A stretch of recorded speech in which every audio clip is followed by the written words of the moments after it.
Hello, ladies and gentlemen. Welcome to my segment of the Green Fairy Party presented by the C.O.G.S. Expo.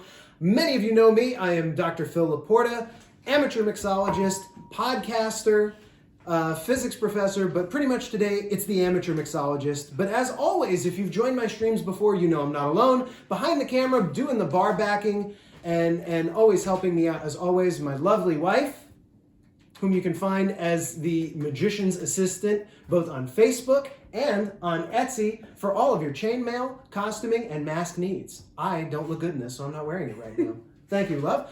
And of course, as you might have guessed, I'm extra not alone. I brought with me one of my best friends in the entire world, my co-host of the Whiparound podcast, and all around, wonderful guy, thespian, writer, hat-wearing fella, Mr. Shaun Hayes. Hello, how are you? I'm everything he just said and a little bit more. That's about accurate. So Shaun, we're here because it's been asked of me to present some absinthe cocktails, and I could think of absolutely no one I would want to torture more than you. I was going to say, no one who would appreciate it less Pretty much. than me. I was going to say, maybe me. Maybe Caroline. What is your background with absinthe? Okay, real quick. Yeah. I've had it, I think, like twice. And the mystique around it, like growing up, I was always like, ooh, someday I'm going to try the green absinthe thing that was in the movies. And then when I finally got a chance to have some actual stuff, because it was verboten for a while. Absolutely. It was at a wedding. It was my brother-in-law at Ward's wedding. Oh, okay. Hi, Ward. Hi, Ward. But I had a horrible throat illness of some kind. My uvula,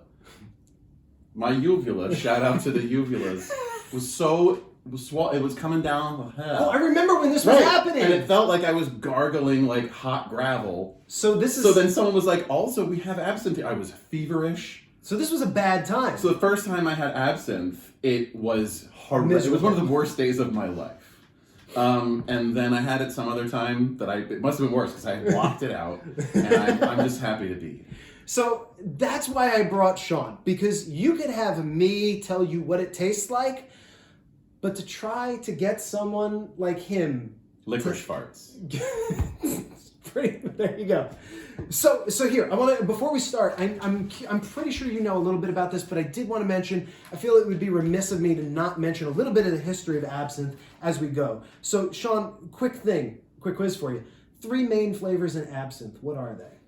Or the 3 main ingredients, which impart the flavors, basically. Well, now is like wormwood used to be a thing? No, it still is. 100% okay. still is. Absolutely.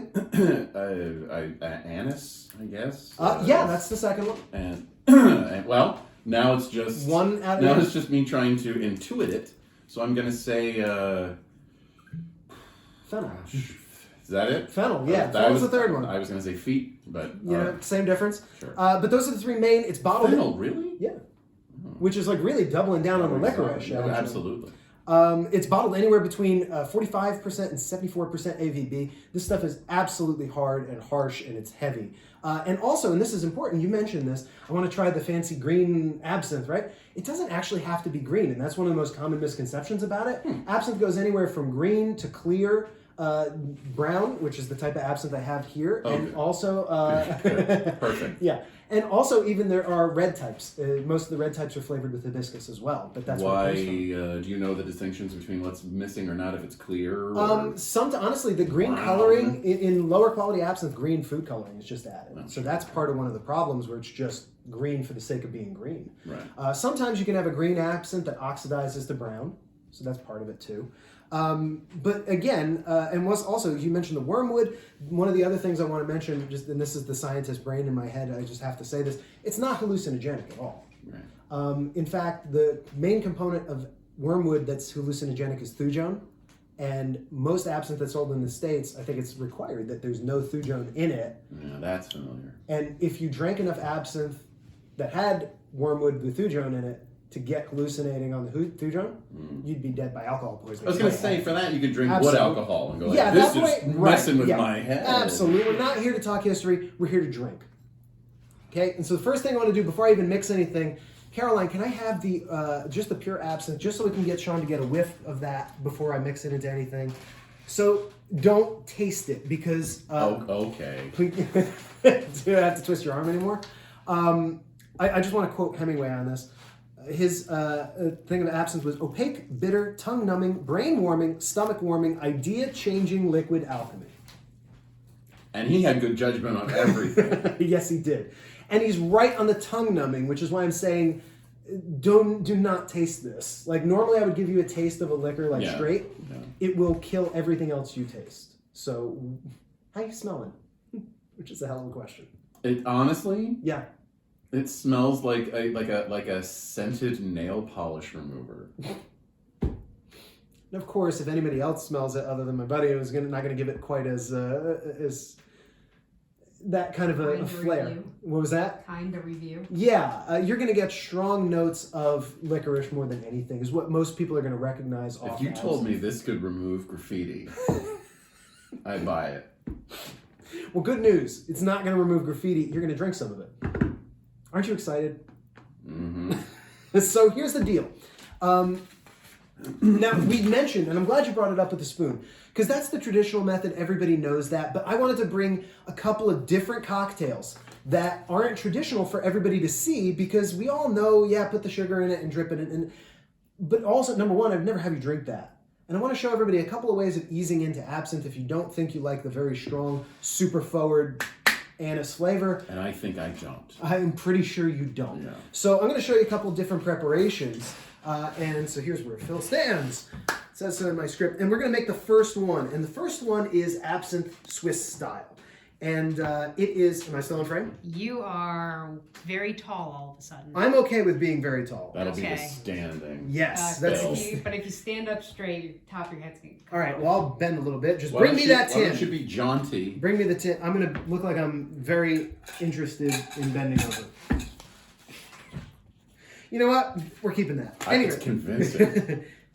So, the first one is absinthe Swiss style, and it comes... I found this preparation in the Dead Rabbit's drink manual, and it is a sort of a mellowing down to me of the traditional preparation, because you still have a lot of watering down the absinthe, you still have a lot of extra stuff in there. But what I've got here is a tin with ice in it and a spoon, and the recipe is, if I can see that, it's basically we start with 2 ounces of absinthe, which is a lot. Breathe. It's okay. The next thing that's going in there is something that's known as orgeat. Now, also, Caroline's fingernails perfectly in tune perfectly with what we're green, doing. yeah. If no one has appreciated that yet, let's make sure we do. Thank you, Thing. And thank you, Shaun. And Sorry, this is thing. because the hand. Right. That's orgeat. Taste that straight. Please. What is it? Orgeat. A-O-R-G-E-A-T. It's pronounced orgeat. It's a sweetened almond syrup. I smell nothing. What you do not smell is alcohol powder. No, that's like not a bad thing. No, it's a very sweet thing, and the sweetness is so much that by adding this in there, incidentally, in a half ounce. So that's this? Yep, that's this. In a half. Is this mine? Yeah, you can have that. Put this in your purse.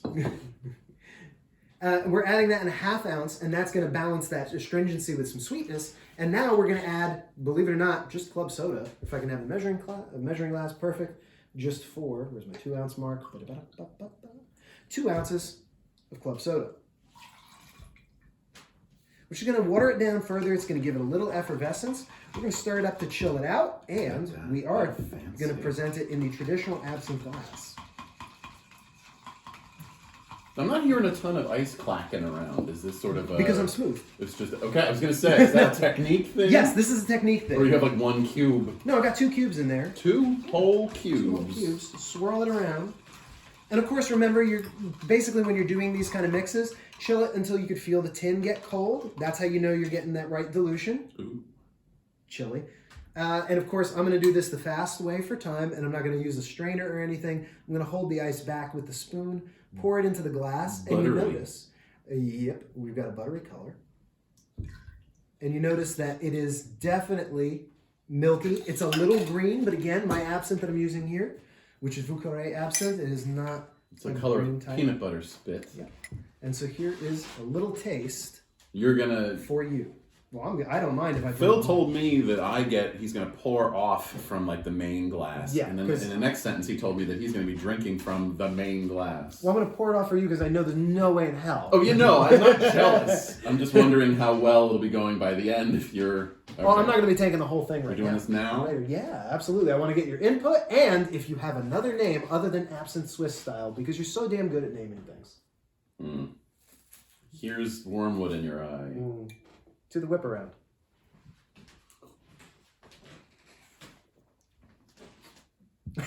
It's that face. All right. Okay. I'm thinking. Now, I'll tell you this. When you taste this thing, at least my read of it, you think, is that this is a creamy drink in a way because the orgeat is really thick. It's really sweet. So you're getting a decent level of sweetness and almond flavor because orgeat is basically sweetened almond milk. Sweetened almond flavor, along with which balances out the anise. It's lengthened, so it's not as astringent and potent with the absinthe. It's like wallpaper glue. So wallpaper glue. I'm going to call that wallpaper glue. We've got wallpaper glue. Now, let me ask you this. Was this as bad as you were afraid it was going to be? No, okay.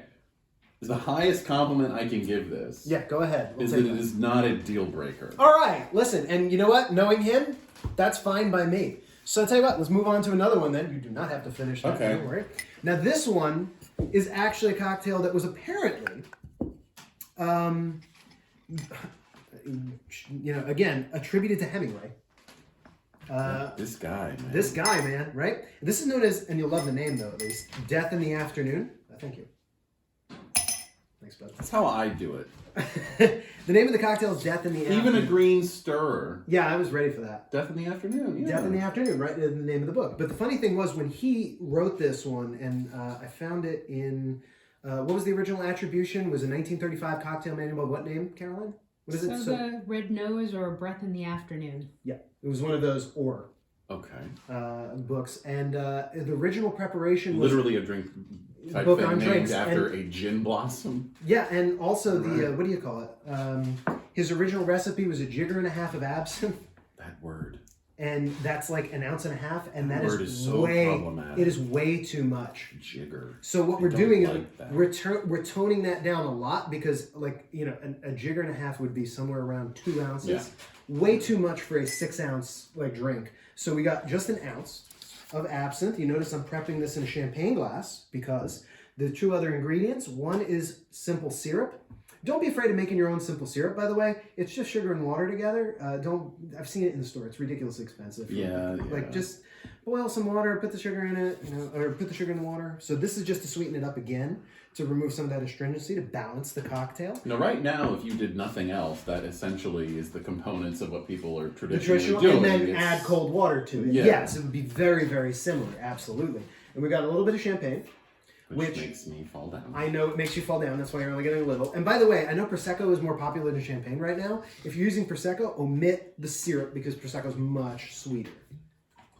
But again, you notice this one comes out with a really nice kind of greenish color. Love that effervescence. One critic of this cocktail actually said it was apparently a waste of effervescence. Who's that? Is I cannot remember. Caroline? No, I'm talking about back when this was originally published. But, and by the way, the only reason I'm not measuring is because I was practicing these cocktails. I was taste testing them.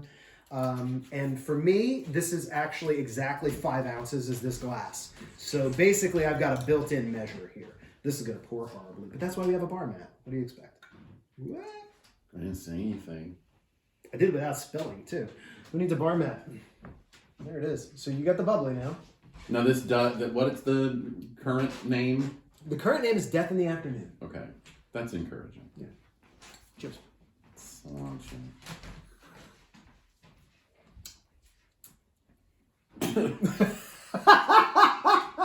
Wow, that good, huh? I'm going to tell you this. This is probably one of the most traditional absinthe cocktails that you can get. And usually when you have a cocktail that features absinthe, usually the name has death in it. And as near as I can tell, at least... What does that tell you? At least in the history, this is, that I think this is probably where it starts because I see a lot of cocktails and you see a lot of modern riffs on it usually say death in something or death under something. Sorry, that's not me playing it up. That's why you have a glass of water. Oh, I'm going to call this a spit take. That is a spit that's take. the name of this thing? Yes. Now for me, again, now you're getting much more, number one, this is much more absinthe forward. This is hits you way harder for the volume. Because I you don't don't appreciate it. It's aggressively absinthe. Yeah, and it parks right in like the front of your mouth. The good thing is, at least with these first two cocktails, All right. Orgeat, you can make yourself, but it's also obtainable in the store. It's basically sweetened almond milk. It's not too hard to make. I'm going to try to just be This cool is- about this. This is just 3 ingredients, and it's really simple. So this is a nice one to get in on if you're really trying. And so now here is the... So let's move the spit take out of there.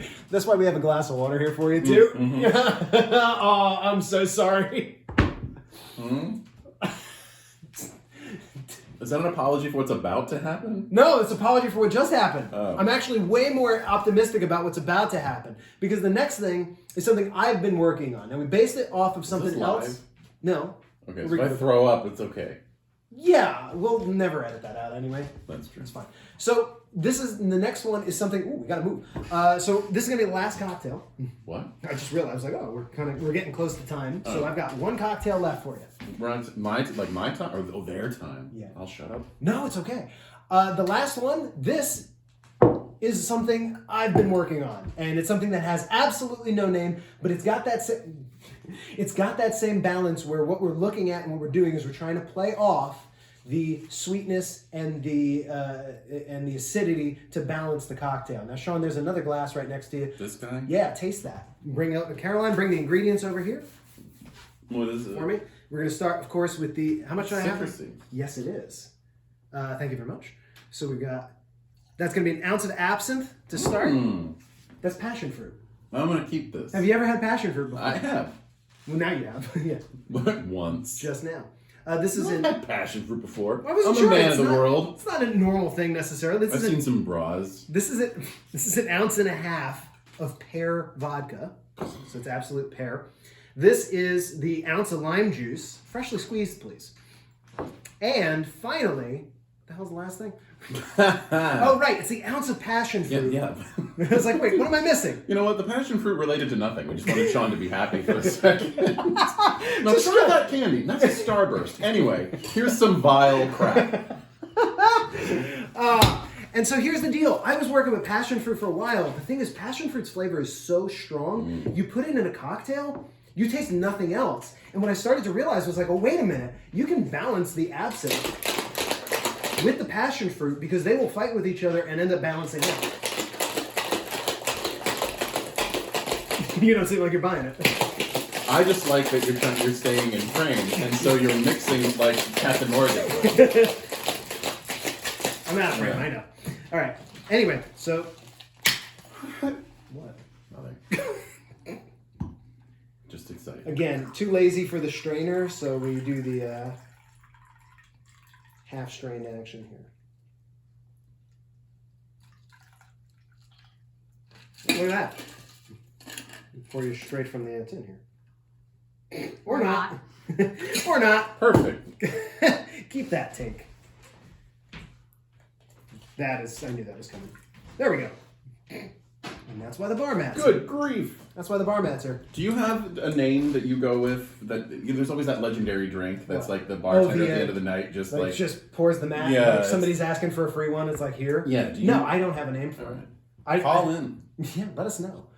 All right, last one, bud. All right, no, this is not named. Literally has no name. It's your ingredients. It's Yes. your baby. Mm-hmm. Cheers.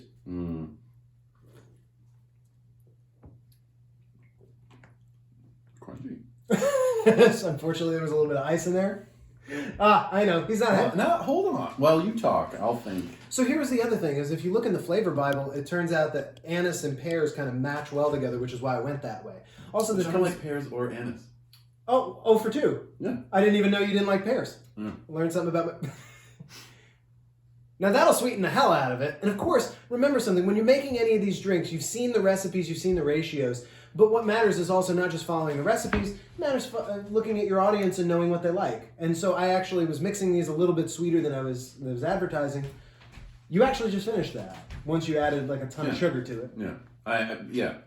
That is the least offensive of the drinks, particularly after my own touch. You might want a passion fruit sidecar. Yes, you do. That's evergreen advice.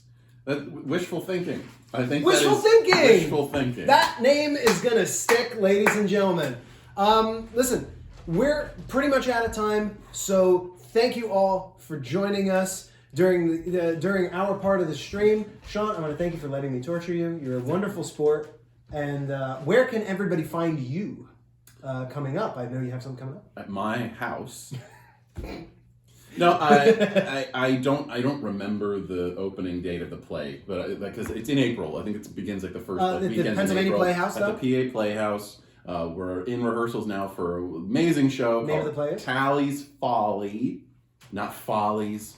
Tally's Folly, beautiful play. Just 2 characters. We're doing it safely with like it's really small audience numbers and live streaming. So you can always live stream in. And it's very funny. Yeah. And of course, you can find And both. sweet. Yeah, I hope. Well, you're in it. How could it not? Right. With that much sugar, it's got to be. Yeah. And of course, and lovely, just like the Whiparound podcast. that's right. And that's where you can find us every Wednesday. Did you just block us completely? Well, she's doing the things. They can find it.